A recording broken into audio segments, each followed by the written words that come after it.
Hi everyone. Today I thought I would quickly talk about some of my future favourite authors. So in the context of this video, I'm classing a future favourite author as someone who I've only read one book from, but already can picture them as a future favourite and know now that I really want to read all of their books. So I've just got 5 authors that I'm going to speak about today. I might do a part 2 to this at some point because I found that there were quite a few people who I've read more than one book from but haven't read their whole catalogue, or just don't feel like I've read enough yet to class them as a favourite, but I know that I definitely want to get through the rest of their work at some point soon. So I might talk about them in another video, but I didn't want this video to be like ridiculously long, so I thought I would just talk about 5 people today that I've only read one book from. This video has in part been inspired by the fact that I feel like I've said this about a few authors recently, that like, oh, they're a future favourite, or oh, I think when I've read more books from them I'm going to class them as a favourite author. And also in part by the book that I'm currently reading, which is going to be number 1 on this list.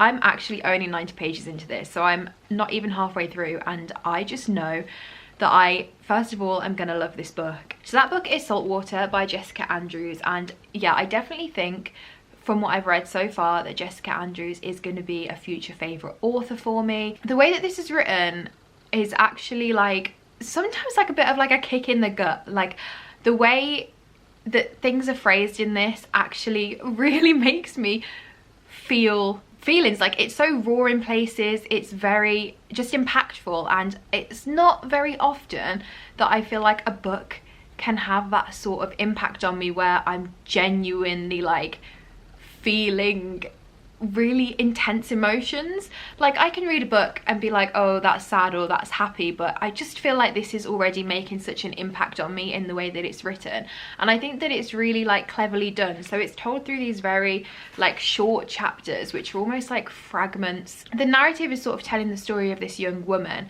but it's not doing that in a linear or very plot driven way. It's going back and looking at her past, and there's a lot of imagery and scenes in this where she's a child and speaking of her relationship with her mother. I think this sort of writing style that's literary and beautiful but also simple and clear and easy to read rather than being like overly flowery and really difficult to comprehend, that sort of thing is definitely the thing that I'm finding that I really enjoy and lean towards in books nowadays. I think it's something that I've enjoyed in a few other books as well, a few of the others that are going to be on this list. So yeah, I had to include Jessica Andrews, although I have only read a bit of this book because it's what inspired this video, and I do think that she's going to be a future favourite author for me.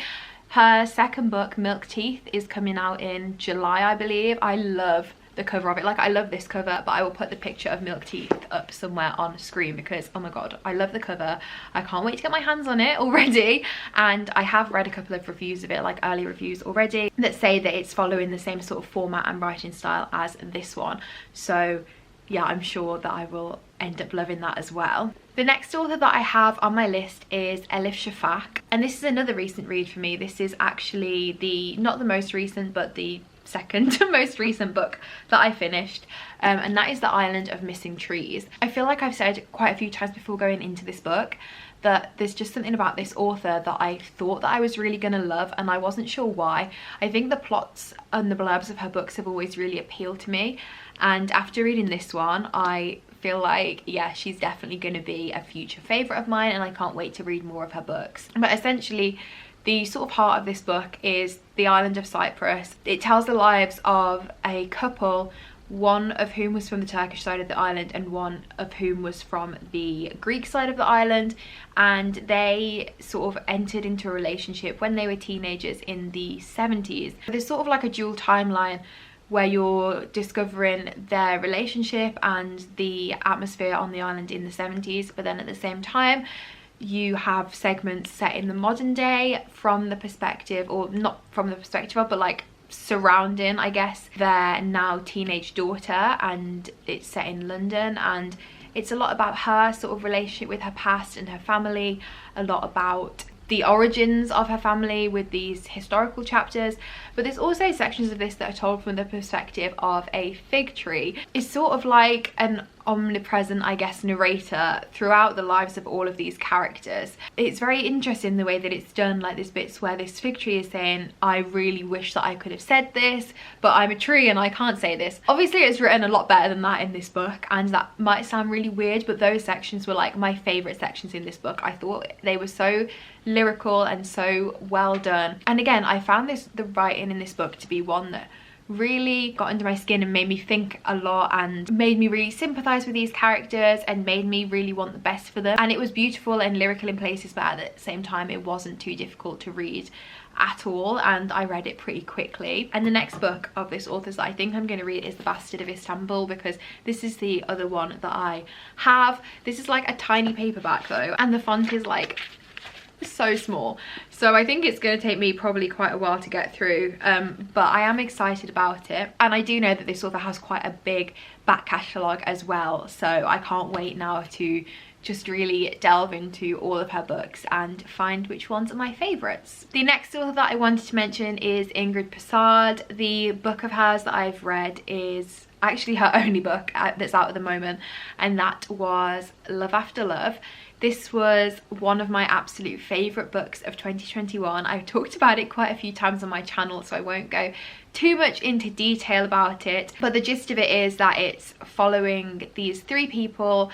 It's set in Trinidad and also in part in New York, and it follows the lives of a woman, her son, and another man who becomes a sort of found family member.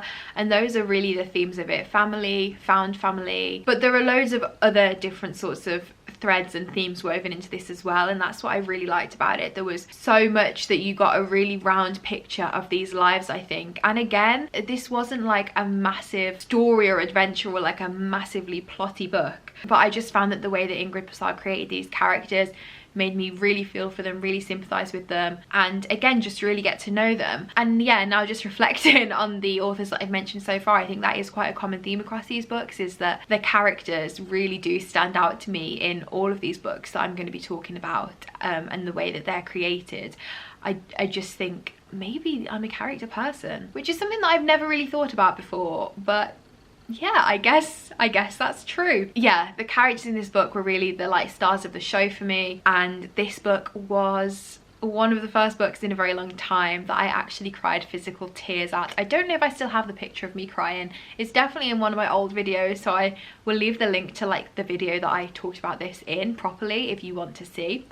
But yeah, I also went to a book club event, virtual one, with this author, where she was talking a lot about the book and her writing process and her inspirations, and I just thought that she was really great. She was such a great speaker, and she just made me find a new appreciation and love for this book. And I actually think at the time I first read it, it was back when I was doing star ratings and I only gave it a 4-star, but just having this experience of hearing her talk about it and really like let it sink in for me, and it gave it like this staying power that, as I said, now I class it as one of my favourite books, not only of 2021 but of all time. I would love to be able to hear Ingrid Passad talk again, and I believe she has some short stories that I will have to look into and read. I don't know if there's any news on the horizon of like any future books of hers, but I would absolutely love to read any and everything that she writes. The next author that I've only read one book from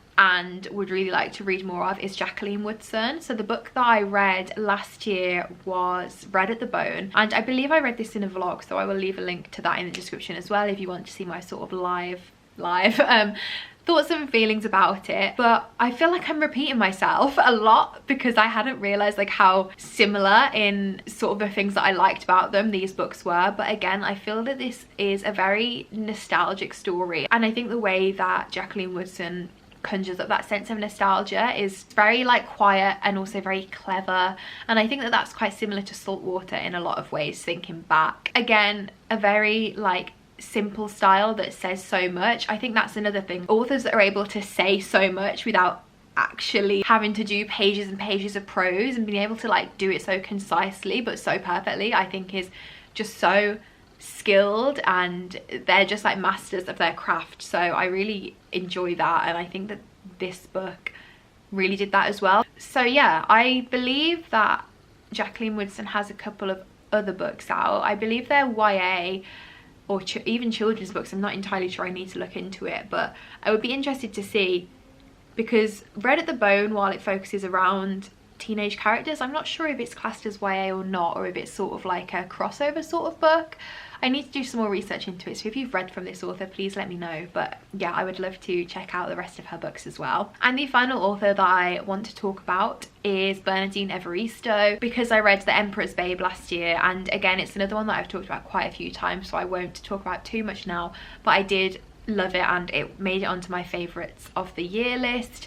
I thought the way that she used the verse form was so clever, and the thing that I particularly liked about this book is that although it was historical and it's set in Roman London, it was still recognisable and still relatable to a modern audience. I thought that the verse format worked really well for the way that the story was told. So yeah, I do have Girl, Woman, Other that I haven't read yet, and I do want to read that because I would love to see how her prose compares to her poetry or verse writing. So that was it. I feel like this has been quite a short and sweet video, but hopefully you enjoyed it.